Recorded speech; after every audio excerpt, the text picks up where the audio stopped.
Seigneur, shalom. Soyez abondamment bénis par le nom puissant de notre Seigneur Jésus. C'est bien votre frère Chris Malanda. Nous sommes encore dans la joie de pouvoir partager avec vous un enseignement, de pouvoir nous exhorter sur un thème que nous avons intitulé « L'ange qui mesurait 144 coudées ». Nous avons tiré ces thèmes dans le livre d'Apocalypse chapitre 21, le verset 17. Nous allons lire sans plus tarder. Apocalypse 21, le verset 17, il est écrit, j'ai lu au nom de Jésus, il mesura la muraille et trouva 144 coudées, mesure d'homme qui était celle de l'ange. Parole du Seigneur. Voilà, ici, l'Écriture nous dit que la mesure de l'ange, c'était aussi celle d'un homme. Donc, cet ange qui mesurait 144 coudées, en d'autres termes, c'est un homme. C'est un homme qui aussi mesure 144 coudées. Alors, nous allons, au travers de cet enseignement, savoir c'est qui cet ange, c'est qui cet homme qui mesurait 144 coudées. Et au travers des Écritures, nous allons ressortir une exhortation. Voilà. Nous disons que cet ange, c'est un homme. Et pour avoir la mesure de cet homme, il est simple. Parce que l'Écriture nous dit que la mesure de la muraille est égale à la ville sainte, vous voyez. Et que la ville sainte qui descendait du ciel, c'était Jérusalem, la nouvelle Jérusalem. Et cette nouvelle Jérusalem, c'est l'épouse. Et l'épouse était composée de 12 portes. L'épouse était composée de 12 fondements, ce qui donne le chiffre 24. Là, nous allons lire cette écriture. Nous sommes toujours dans Apocalypse, le chapitre 21.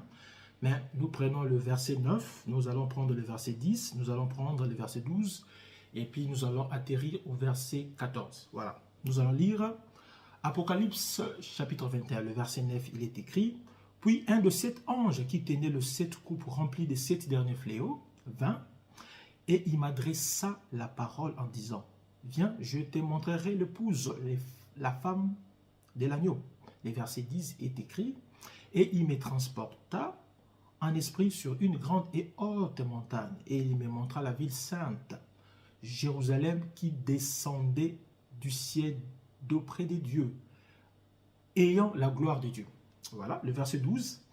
Elle avait une grande et haute muraille, elle avait 12 portes, et sur le porte 12 anges, et de noms écrits, ceux des 12 tribus des fils d'Israël. Le verset 14. La muraille de la ville avait 12 fondements, et sur eux les noms des 12 apôtres de l'agneau. Parole du Seigneur. Voilà. Donc l'Écriture nous confirme ici que la ville, c'était l'épouse, c'était l'Église. Et cette Église était composée de 12 portes et de 12 fondements. Voilà. Donc nous comprenons que la mesure de la muraille, c'est la mesure de la totalité de la ville. Or, la ville est composée de 24, dont 12 portes et 12 fondements. Donc, si nous faisons un peu de petit calcul, nous allons savoir que 144 coudées divisé par 24, cela nous donne le chiffre 6. Cela nous donne le nombre 6, qui est le nombre d'hommes. Vous avez vu. Pour dire que, pour confirmer que la mesure de cet ange, c'était la somme de 12 portes et de 12 fondements. Donc, si nous divisons cette mesure de 144 par la totalité de la ville, nous allons trouver le chiffre, le nombre 6. Or, le nombre 6, c'est le nombre d'hommes. C'est Apocalypse 13, le verset 18 qui nous dit. Qu'est-ce qui est dit? C'est ici la sagesse. C'est lui qui a de l'intelligence, calcule le nombre de la bête, car c'est un nombre d'hommes et son nombre, c'est 666. Vous avez vu? Donc, les 666, c'est le nombre d'hommes. C'est le nombre d'hommes. 6, c'est le nombre d'hommes. Donc, nous avons compris quoi? Nous avons compris que cet ange qui mesurait 144 coudées n'est rien d'autre que l'assemblée formée des hommes. L'assemblée formée de ceux qui étaient des hommes sur la terre et que Dieu va ramener au ciel. Or, Jésus nous dit dans Matthieu, le chapitre 22, le verset 30, qu'à la résurrection, les hommes seront comme des anges de Dieu dans le ciel. Vous avez vu? Donc, ces hommes qui seront enlevés dans le ciel auront la nature des anges. Ce qui fait que cette assemblée formée des hommes qui étaient sur terre et ramenée au ciel, c'est les 24 vieillards. Est-ce que vous avez vu ça? Donc, c'est les 24 vieillards qui mesurent 144 coudées, en d'autres termes. C'est ça. C'est le peuple de Dieu qui va hériter les ciels par l'enlèvement. Ici, je précise, il est question de l'image des chrétiens, les saints de l'ancienne alliance, dont le prophète, les 12 portes, et les saints de la nouvelle alliance, qui sont les apôtres, les 12 fondements. Vous avez vu ça? Donc, les 24 vieillards constituent l'ange qui mesure 144 coudées. Voilà, et ça c'est très beau. Maintenant, remarquez, parce que les corps de cet ange, c'est les corps des 24 vieillards, et les corps des 24 vieillards, c'est l'église. Ça, vous êtes d'accord avec moi? Parce que l'église, c'est elle qui sera enlevée, et c'est l'église qui va se former tout autour de l'agneau. C'est les 24 vieillards, nous allons voir. Donc, c'est les 24 vieillards qui constituent cet ange. Or, lorsque nous lisons les livres d'Éphésiens au chapitre 5, le verset 23, lorsque nous lisons les livres de Colossiens, le chapitre 1er, le verset 24, là, il est écrit que l'église, c'est le corps de Christ. Vous avez compris? Donc, le 24 vieillard, c'est le corps de Christ. Pour dire quoi? Pour dire que cette assemblée, ce peuple qui va être ramené au ciel, était des hommes, et dans le ciel auront la nature des anges. Ce qui signifie que ce peuple n'est que le reflet de Jésus-Christ, qui est son corps. Parce que Jésus-Christ était homme, et puis il est ange. Ce n'est pas moi qui le dis. Lorsque nous lisons les livres d'Apocalypse au chapitre 22, le verset 16, là, Jésus dit à Jean, c'est à la fin, il dit que c'est moi, Jésus, qui ai envoyé mon ange pour vous attester ces choses parmi l'Église. C'est vous que j'ai envoyé mon ange pour vous informer de ma révélation. Vous avez vu. Donc, Jésus, c'est un ange. Et puis, l'apôtre Paul, le bien-aimé frère Paul, dans Galates 4, le verset 14, il nous dit là clairement qu'il a été reçu par les chrétiens de Galatie comme un ange de Dieu, comme Jésus-Christ. Donc, Galates 4, verset 14, confirme que Jésus, c'est un ange de Dieu. Voilà, parce que nous sommes reçus comme des anges de Dieu. Donc, Jésus, c'est un ange. Mais ce n'est pas tout. Jésus aussi était homme. Parce que Pilate va présenter Jésus deux fois. Est-ce que vous vous souvenez? Nous sommes dans le livre de Jean, Jean 19, au verset 5. Pilate va présenter Jésus en disant, voici l'homme. Donc Jésus est un homme, il confirme l'homme. Mais dans le verset 14, toujours dans Jean 19, Pilate va encore présenter Jésus, voici votre roi. Voilà. Donc Jésus a été présenté deux fois comme homme. C'est là pour confirmer sa nature de l'hippopotame. Hein? Parce que vous allez vous souvenir avec moi que dans les livres de Job, Dieu va présenter l'hippopotame deux fois. Est-ce que vous vous souvenez? Nous sommes dans Job, le chapitre 40, le verset 15 à 16. Jésus est présenté deux fois comme l'hippopotame a été présenté deux fois par Dieu. Qu'est-ce qu'il est écrit? Si nous prenons Job 40, les versets 15 à 16, il est écrit, voici l'hippopotame. Ça, c'est Dieu qui présente l'hippopotame à Job. Il dit, voici l'hippopotame à qui j'ai donné la vie comme toi. Vous avez vu? Il mange de l'herbe comme le bœuf. Les voici. Voilà, ça c'est la deuxième fois. Il présente l'hippopotame et puis deuxième fois, les voici. Sa force est dans ses reins. Vous avez vu? Sa force est dans ses reins et sa vigueur est dans les muscles de son ventre. Voilà. Donc Dieu présenta aussi deux fois l'hippopotame. C'est pour corroborer la nature humaine de Jésus que Pilate a présenté deux fois. Ça c'est très important. Mais c'est pourquoi nous disons que cette manière de présenter Jésus deux fois, c'est là cacher un enseignement. C'est là nous donner une instruction. Quelle est l'instruction? Le deux fois que nous présente Jésus ici, c'est pour nous dire que Jésus, c'est l'homme de la loi. Mais Jésus aussi, c'est l'homme de la grâce. Vous avez vu? Parce que dans Galates, le chapitre 4, le verset 4, il est écrit que Jésus est né de la femme sous la loi. Donc, Jésus était l'homme de la loi. Mais dans Jean, le chapitre 1er, le verset 17, il écrit « La loi a été donnée par Moïse, mais la grâce et la vérité sont venues par Jésus. » Vous avez vu? Donc la grâce est venue avec Jésus. Jésus présenté deux fois, c'est Jésus qui est la loi et Jésus est la grâce. Voilà, ça c'est très important. Mais aussi, ce n'est pas tout. Parce que Jésus, quand il est présenté deux fois, c'est là pour signifier que Jésus, c'est lui que la loi parlait, Jésus, c'est lui que les prophètes ont écrit. La loi a écrit sur Jésus, les prophètes ont parlé sur Jésus. C'est ça les deux fois. Parce que quand nous lisons, nous sommes dans Jean 1er, le verset 45, là nous voyons Philippe. Philippe va rencontrer Nathanaël. Qu'est-ce qu'il va lui dire? Il dit, nous avons trouvé celui que Moïse a écrit dans la loi. Vous avez vu que Moïse a écrit dans la loi et dont les prophètes ont parlé. Là, il parlait de Jésus de Nazareth. Vous avez vu. Donc, Jésus présenté deux fois. Il est l'homme de la loi, il est la grâce. Il est à la fois celui que la loi a écrit, que Moïse a écrit, mais aussi celui que les prophètes ont parlé. Voilà, ça, c'était l'ange qui mesurait 144 coudées. Et nous avons compris que cet ange, c'est les 24 vieillards. Maintenant, je vais exhorter. Qu'est-ce que nous voulons exhorter par ces petits enseignements? C'est un petit enseignement, mais l'exhortation va nous aider à comprendre le sens le sens du pourquoi j'ai intitulé 24 vieillards. J'ai intitulé Mesure de l'ange. Voilà. Dieu nous a fait grâce. Dieu nous a fait grâce en nous associant à son trône. Dieu nous a tellement aimés. Il a envoyé son Fils afin que quiconque croit à lui ne périsse point, mais ait la vie éternelle.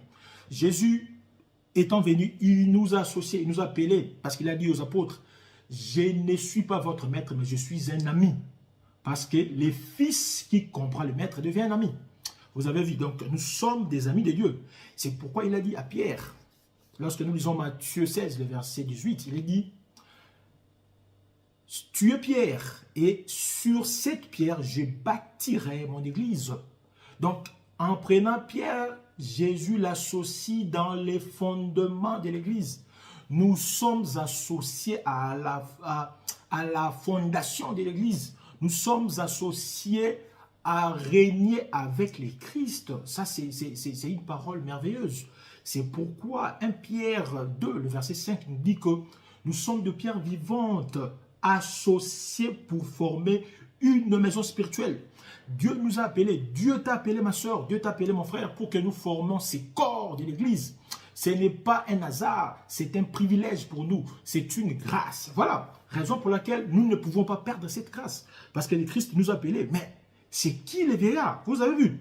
Parce que le vieillard forme l'ange qui mesure 144 coudées. Mais c'est qui le vieillard? Job 15, le verset 10 nous dit que le vieillard est plus riche en jours que le père. Le vieillard a plus de jours que le père. Mais c'est qui le père? Voilà. Lorsque nous lisons les Écritures, et si le Seigneur nous permet, par sa grâce, nous allons exploiter ces thèmes, le sort des chrétiens selon les Écritures. Lorsque vous sondez les Écritures, vous allez comprendre qu'il y a 4 catégories de chrétiens. Il y a d'abord le bébé spirituel, ceux qui viennent de recevoir Jésus, sont les nouvelles convertis. Il y a des enfants ou des petits-enfants, comme Jean appelle. Ce sont ceux qui se nourrissent du lait, mais aussi des chrétiens qui ne veulent pas grandir dans la foi. Ce sont des chrétiens, mais ils restent des hommes charnels. Ils sont attachés au plaisir de la chair. Ils prient, mais ils ne changent pas. Ce sont des enfants. Mais nous avons aussi des jeunes gens. Nous avons des jeunes hommes. Ce sont des chrétiens qui comprennent la parole. Ils comprennent c'est quoi l'enseignement du Père, c'est quoi l'enseignement de la Mère. Mais ils ne l'appliquent pas. Ils n'ont pas le discernement de choses. Donc, ce sont encore des jeunes hommes. Mais il y a aussi des fils.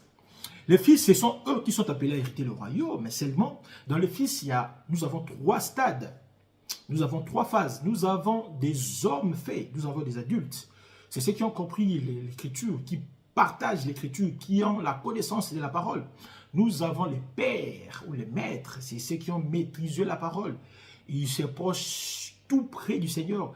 Ils vivent des fruits du Saint-Esprit. Ce sont des jeunes hommes. Plutôt, ce sont des maîtres, ce sont des pères, ce sont des adultes mûrs. Et puis nous avons des vieillards. Donc les vieillards, c'est les derniers stades de la maturité spirituelle. Parce que le fils, ce sont des chrétiens matures. Mais la maturité a 3 stades. Nous avons des hommes faits ou des adultes, nous avons des pères ou des adultes mûrs, et puis nous avons des vieillards. Voilà. Donc, mais l'Écriture nous dit, lorsque nous lisons Galates 4, qu'un enfant ne peut pas hériter lorsqu'il est encore un enfant, parce qu'il doit avoir des tuteurs, qui doit surveiller, qui doit administrer ses biens. C'est le fils qui hérite, mais seulement nous disons, les fils qui héritent le royaume, ce n'est pas l'adulte. Ce n'est pas l'adulte mûr, mais c'est le vieillard. Voilà. Ce n'est pas moi qui dis ça, frère. Ce n'est pas moi. Parce que quand nous lisons Job, le chapitre 29, le verset 8, nous cherchons l'écriture. Job, cherchons cette écriture. Job 29, le verset 8, il est écrit, j'ai lu, « Les jeunes gens s'est retiré à mon approche. Les vieillards s'est levé et s'est tenu debout. » Vous avez vu? Donc, ceux qui se tiennent debout devant le trône de Dieu, ce n'est pas le jeune homme, ce n'est pas les pères, mais c'est celui qui est plus vieux en jour, dans la connaissance, qui a la profondeur de la connaissance. C'est le vieillard. C'est le vieillard qui se tient debout au trône de Dieu. C'est pourquoi, lorsque nous lisons Apocalypse, chapitre 4, le verset 4, il est dit qu'autour du trône, j'ai vu les 24 trônes. Vous avez vu? Donc, il y avait 24 trônes autour de l'agneau. Pourquoi? Ces 24 trônes qui étaient autour de l'agneau, c'est les 24 vieillards. C'est pour attester que seul le vieillard peut se mettre debout. Hein? Seul le vieillard peut se mettre debout autour du trône de Dieu. Ça, c'est très important. Donc, c'est grâce à cette posture de vieillard, si nous avons atteint la suprématie de la connaissance, la suprématie de la maturité, que nous pouvons nous mettre debout. C'est pourquoi Paul lui-même va s'identifier comme un vieillard, dans Philémon 9. Il dit que je suis un vieillard. C'est pour dire que dans le ciel, ceux qui vont entrer, c'est le fils. Mais quel fils? C'est le vieillard. Vous avez vu? C'est le vieillard. C'est pourquoi l'ange qui formait 144 coudées était les 24 vieillards. Mais les 24 vieillards, c'est qui? Nous allons donner 5 caractéristiques du vieillard. Le vieillard, c'est un homme qui aime l'enseignement. C'est un homme qui applique l'enseignement. Le vieillard, c'est un homme qui vit de l'enseignement. Je vais dire quoi? Je vais dire que les vieillards, c'est ces chrétiens-là qui ne maudit pas son père. Les vieillards, c'est ces chrétiens-là qui ne maudit pas sa mère. Parce que quand vous maudissez votre père, vous maudissez votre mère, vous n'allez pas avoir la lumière. Parce que quand vous maudissez le père, vous allez éteindre votre lampe. Vous n'allez pas être sage, nous allons voir. Les vieillards, c'est celui qui garde la sagesse. Et la sagesse, c'est veiller à ne pas maudire le père et la mère. Mais c'est qui le père? C'est qui la mère? Nous allons lire. Nous sommes dans Proverbe 6, le verset 20 à 24. Il est écrit: mon fils, garde le précepte de ton père et ne rejette pas l'enseignement de ta mère. Voilà. Donc, les préceptes, c'est les pères. L'enseignement, c'est la mère. Les préceptes, c'est les pères. Les préceptes ici, c'est la doctrine. Il ne faut pas rejeter la doctrine. Vous aimez être enlevé, mais vous rejetez la sainte doctrine. Il faut appliquer la doctrine. C'est ça la loi. La loi de Christ, c'est la doctrine. Qu'est-ce que dit la doctrine? La doctrine dit que la femme porte le voile. La doctrine dit que la femme ne prêche pas. Mais vous dites que la femme doit prêcher. Vous voyez? Donc, vous ne respectez pas la doctrine. Vous maudissez les pères. Et quand vous maudissez les pères, vous n'avez pas de lampe. Et quand vous n'avez pas de lampe, souvenez-vous dans Matthieu 25, vous allez rater l'enlèvement. Parce que les 5 vierges folles qui n'avaient pas de lampe, dans leur huile, qui n'avaient pas d'huile dans leur lampe, ils ont raté l'enlèvement. Donc vous allez rater l'enlèvement parce que vous maudissez le père. Vous ne respectez pas la doctrine. C'est ça. Un vieillard respecte la doctrine. Un vieillard ne rejette pas l'enseignement. L'enseignement, c'est la lumière qui nous éclaire. Vous voyez, quand tu rejettes l'enseignement, vous marchez dans les ténèbres.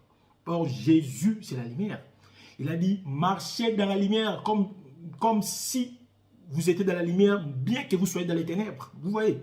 Parce que le soleil, lui, le jour, il transmet sa lumière à la lune, le soir, la nuit. Donc, la lune qui se présente la nuit, c'est en fait le reflet du soleil. C'est pourquoi Jésus a dit, pendant qu'il fait nuit, marchez comme si vous étiez dans le jour. Vous voyez?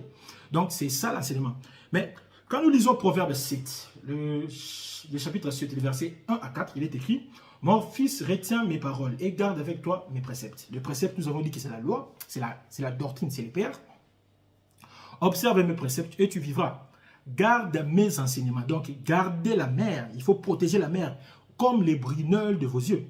Gardez l'enseignement. L'enseignement, c'est Jésus. L'enseignement, ce n'est pas ce qu'on nous prêche, mais l'enseignement, c'est ce que Jésus a prêché dans sa parole. Lis-les sur tes doigts. Écris-les sur la table de ton cœur.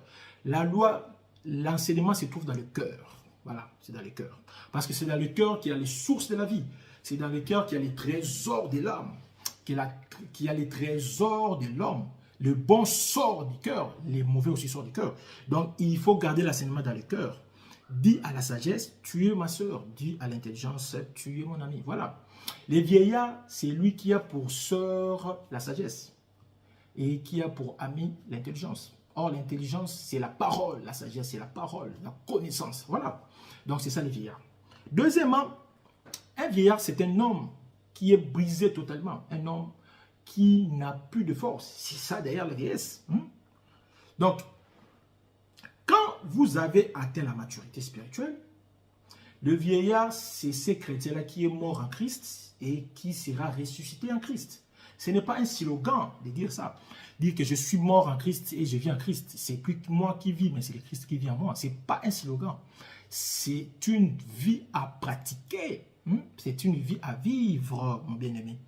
Parce que les vieillards, c'est celui qui a fait disparaître en lui le vieil homme. Vous voyez, les vieillards, c'est ce chrétien-là qui est mort. Mais comment vous, quand on vous provoque, vous réagissez? Donc, on comprend que vous êtes encore vivant. Le chrétien est mort en Christ. Ça signifie qu'il ne peut pas réagir.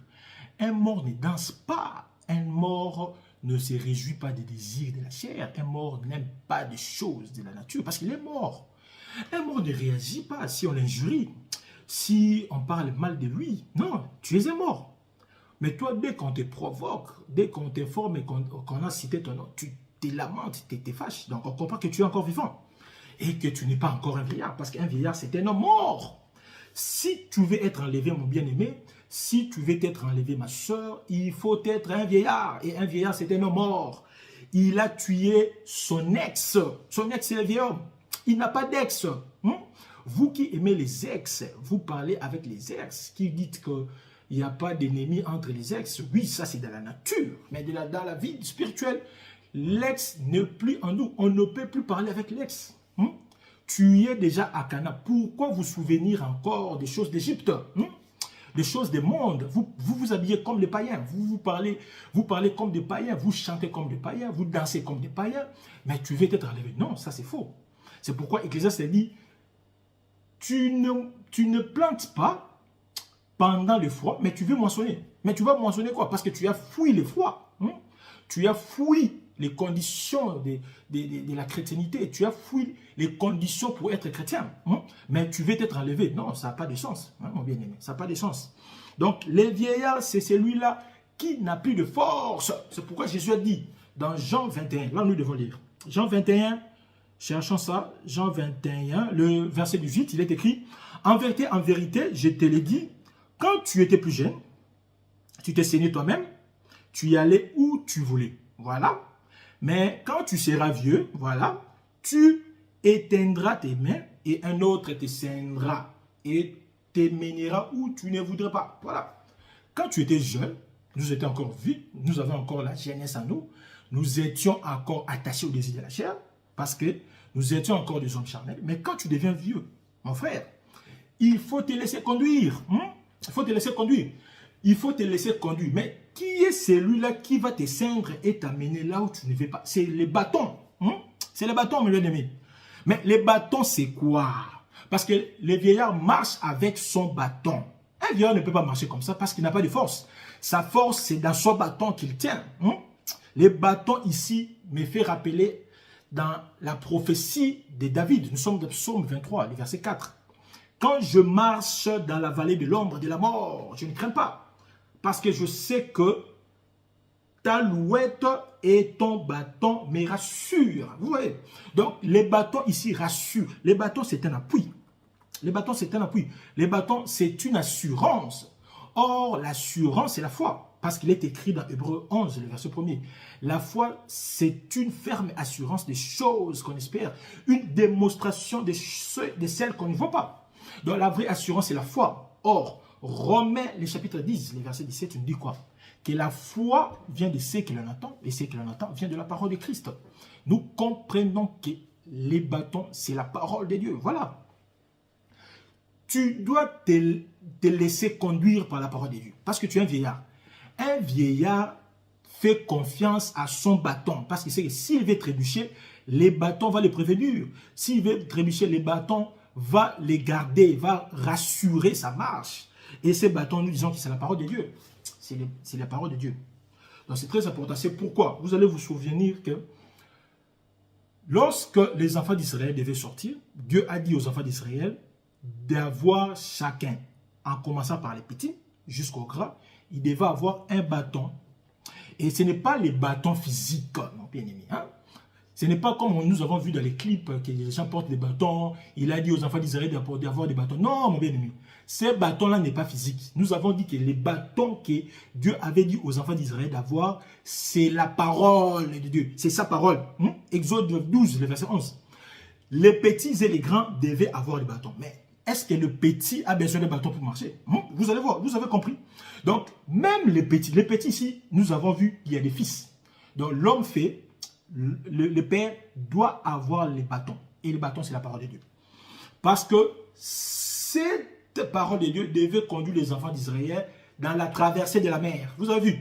Parce que dans la mer, il y a eu les ténèbres. Il y avait les ténèbres au camp des Égyptiens. Il y avait la lumière au camp des enfants d'Israël. Donc, la Bible dit que ta parole est une lampe à mes pieds et une lumière sur mon sentier. Donc, la parole est claire. C'est pourquoi Dieu s'est manifesté dans la lumière de la colombe de nuée, qui était lumière pour les enfants d'Israël. C'est la parole. Parce que la parole est claire. Psaume 119, le verset 105. Ta parole est une lampe à mes pieds. Vous voyez. Donc la parole nous éclaire. La parole nous montre le chemin. Quand tu es un vieillard, laissez-vous conduire par la parole. Laissez-vous marcher par la parole. Quand vous traversez les moments difficiles, quand vous avez des soucis, tout ce que vous pensez, ça ne vient pas, pensez toujours à la parole, marchez selon la parole et Dieu va vous accorder. Parce qu'il dit, faites de l'éternel tes délices, il réjouira votre cœur. Vous voyez. Donc, faire de l'éternel des délices, ça signifie laisser la parole vous conduire. Jésus aussi, lorsqu'il a fait, il a prié pour les apôtres. Nous sommes dans Jean 17, dans la prière sacerdotale. Jésus a dit, je leur ai donné les paroles que tu m'as données. Là, il priait pour les apôtres. Ils les ont reçues. Et ils ont vraiment connu que je suis de toi. Et qu'ils ont cru que c'est toi qui m'as envoyé. Donc Jésus aussi nous a transmis cette parole. Jésus, lorsqu'il priait, il nous a donné la parole. Il a dit dans Jean 17, 17, ta parole est vérité. Et c'est cette parole qui nous sanctifie. Vous voyez, donc c'est la parole qui nous sanctifie. C'est très important. Et puis, les bâtons, ce n'est pas seulement la parole de Dieu, mais les bâtons aussi, c'est la houlette.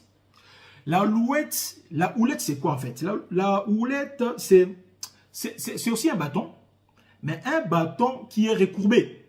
C'est un bâton recourbé. Ce qui fait que le berger, quand il tient la houlette, c'est pour prendre les brebis qui s'égarent. Si une brebis veut s'égarer de la troupe, c'est pour les remettre en ordre.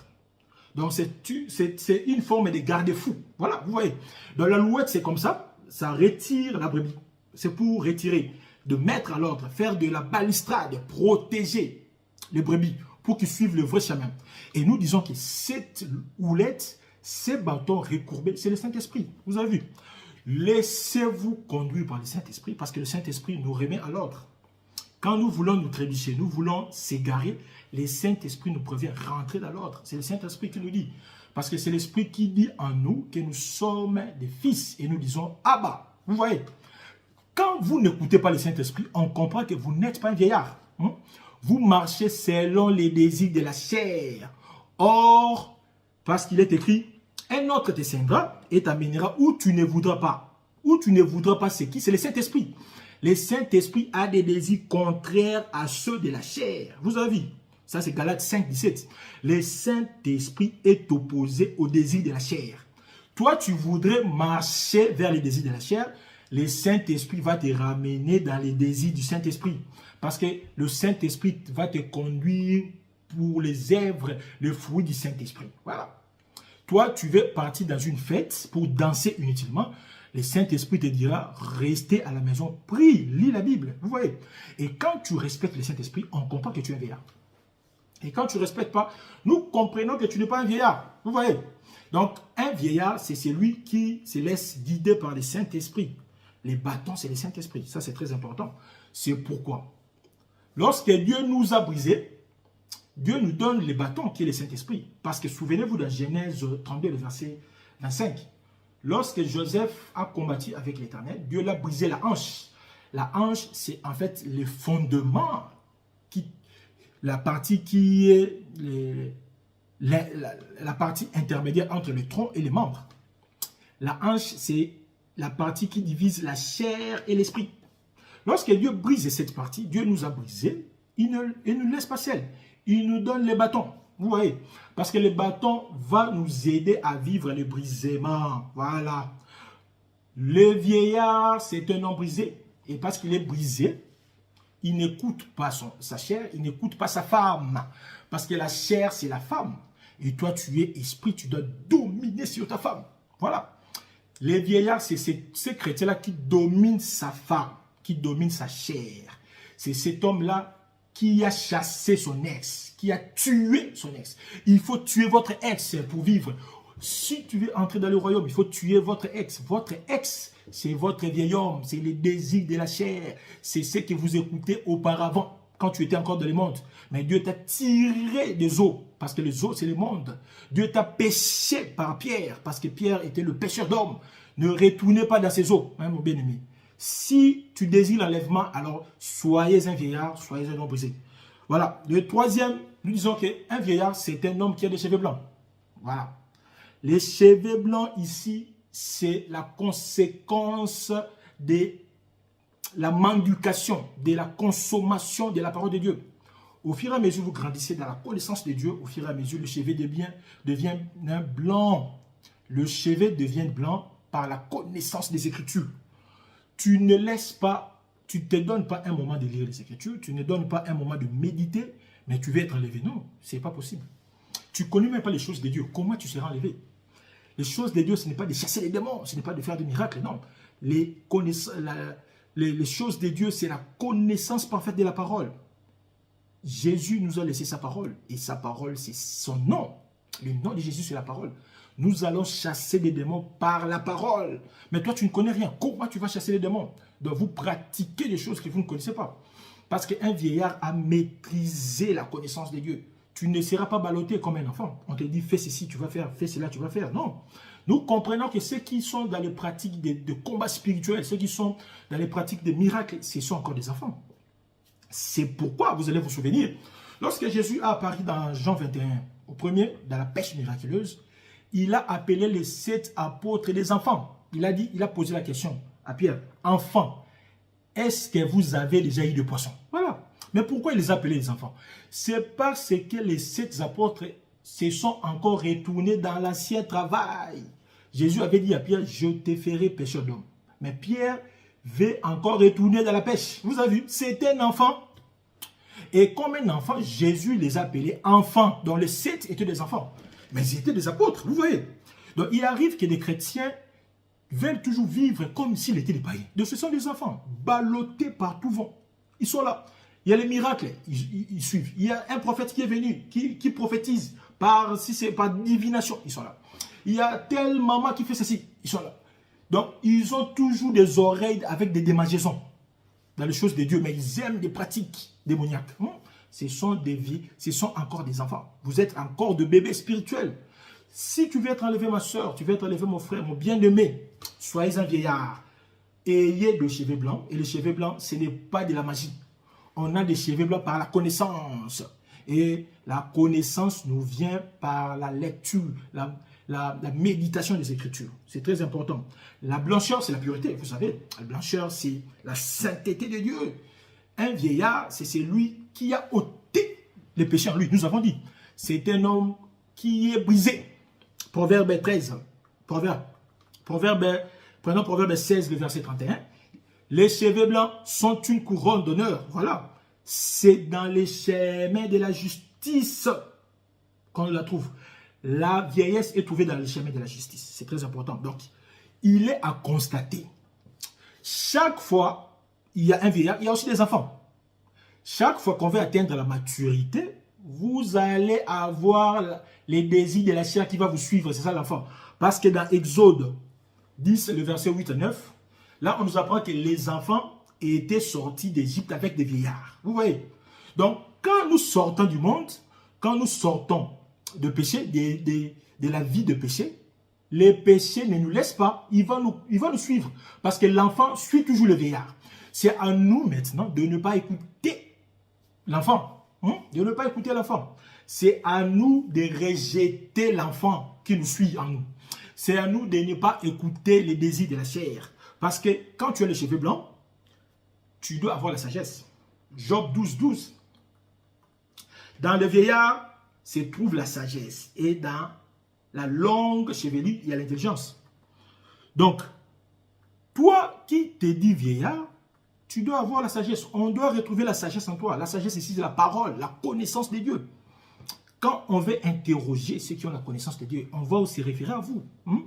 Tu dois défendre la parole. C'est pourquoi Pierre dit, défendez toujours, ayez de l'espérance à défendre l'espérance qui est à vous. Ayez ce courage de défendre l'espérance. Pourquoi vous avez crié à Jésus? Mais vous, quand on vous pose des questions sur Jésus, vous fouillez. Vous dites, moi je n'aime pas des débats, moi je ne fais pas ceci. Moi. Vous donnez toujours des raisons. Non, on comprend que c'est votre faiblesse. Nous comprenons que vous ne savez rien. C'est pourquoi vous fouillez. Les vieillards justifient sa foi, justifient son espérance. C'est très important. Et puis, c'est pourquoi vous allez comprendre que les 5 vieillards sages ont gardé la sagesse. Ils ont gardé leur lampe. C'est pourquoi ils étaient entrés dans les festins de noces. Tu veux être enlevé, garde la sagesse. La sagesse, c'est l'huile, c'est l'enseignement. Toi, tu n'as pas l'enseignement. Tu ne connais rien des choses de Dieu. Mais tu veux être enlevé. Pourquoi? Mais pourquoi c'est comme ça? Tu détestes la parole. Tu aimes les choses du monde. Tu aimes les miracles. Tu aimes ce qui bouillonne les corps. Mais tu veux être enlevé. Non, mon bien-aimé. Il faut éviter ces choses. Je t'exhorte d'aimer la parole, de garder la lampe. N'attristez pas le Saint-Esprit. Voilà. Les vieillards, c'est celui qui n'attriste pas le Saint-Esprit. Les vieillards, c'est celui qui n'éteint pas le Saint-Esprit. Parce que les 5 vierges folles ont éteint le Saint-Esprit. Ont attristé le Saint-Esprit. Ils n'avaient pas d'huile, ils n'avaient pas l'enseignement, ils ont raté l'enlèvement. Ça, qu'on ne vous mate pas. Quand vous aimez les enseignements de Moziki, vous aimez les enseignements de mutualité, les enseignements où les prédicateurs se prêchent eux-mêmes. Paul dit, nous ne prêchons pas nous-mêmes, nous prêchons Jésus. Depuis que j'ai commencé, je n'ai pas prêché ma famille. Je n'ai pas parlé de ma femme. Je n'ai pas parlé de mes enfants. Je n'ai pas parlé de mes frères. Je parle du Seigneur. C'est ça l'enseignement. C'est ça prêcher. Je ne parle pas de moi. Mais vous aimez être dans ces églises où on prêche l'homme. Ma femme était à Dubaï, il a fait ceci. Mes enfants étudient dans telle école. D'ailleurs, mon frère a fait ceci. Nous avons acheté des voitures. Nous étions dans une convention de maman. On a fait... Voilà, c'est ce que vous aimez. Puis vous êtes assis, vous écoutez ces choses. Vous passez le temps. Vous n'avez pas la connaissance, vous resterez de jeunes.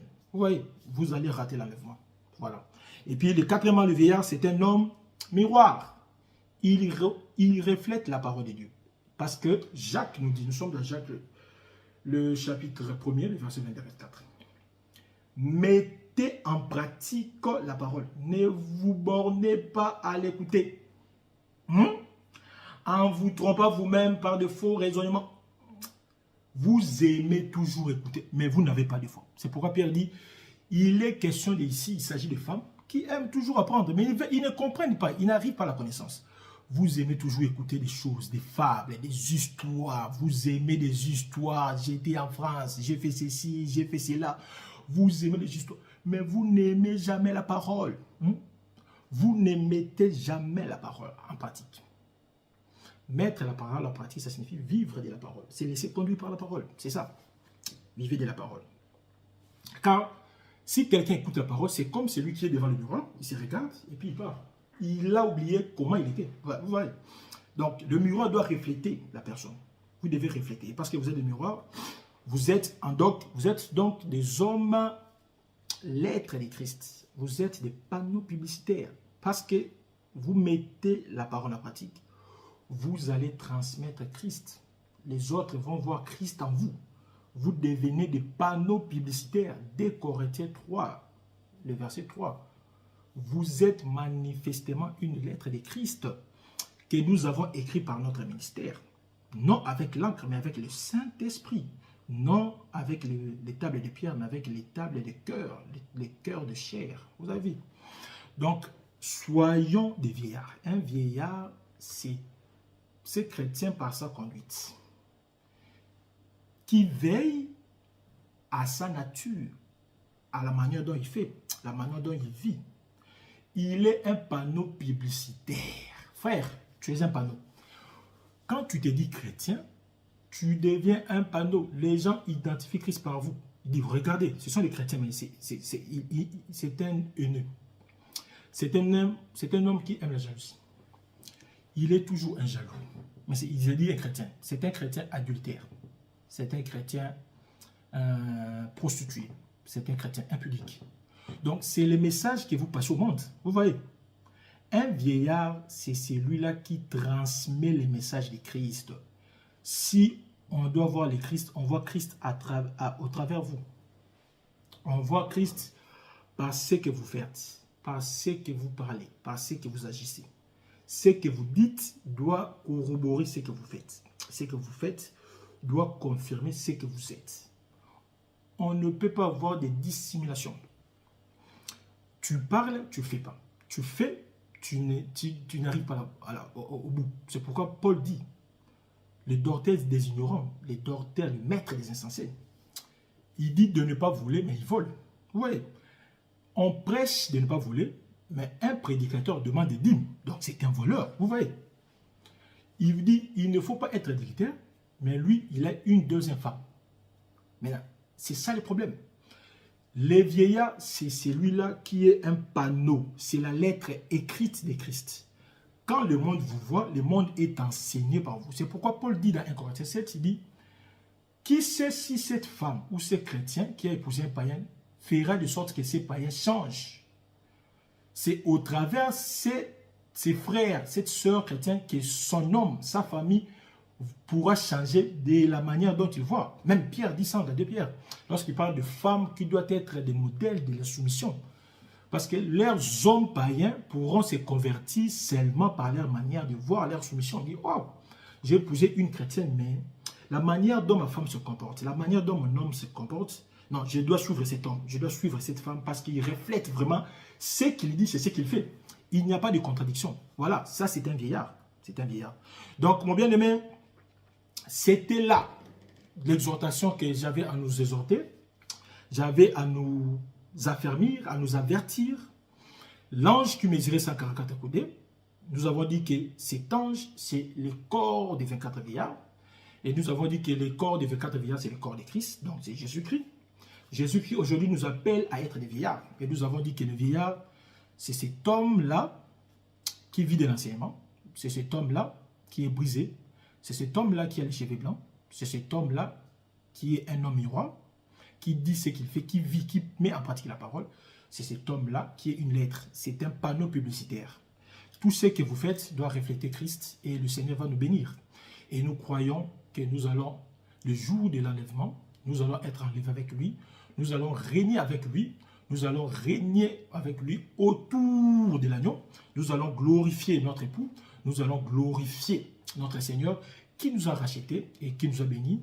Que le Seigneur vous bénisse et vous donne la grâce, le Saint-Esprit, pour que vous soyez à même de plaire à Dieu, de ne pas plaire aux hommes, d'écouter sa parole, d'être dirigé par la parole, de nous laisser conduire par la parole. Et le Seigneur va nous bénir et le Seigneur nous fera grâce. Je vous laisse entre les mains du Saint-Esprit. Lui, le consolateur, lui, l'enseignant, c'est lui qui nous enseigne, c'est lui qui nous conduit. Soit votre partage, soit votre force, maintenant et à jamais. Amen.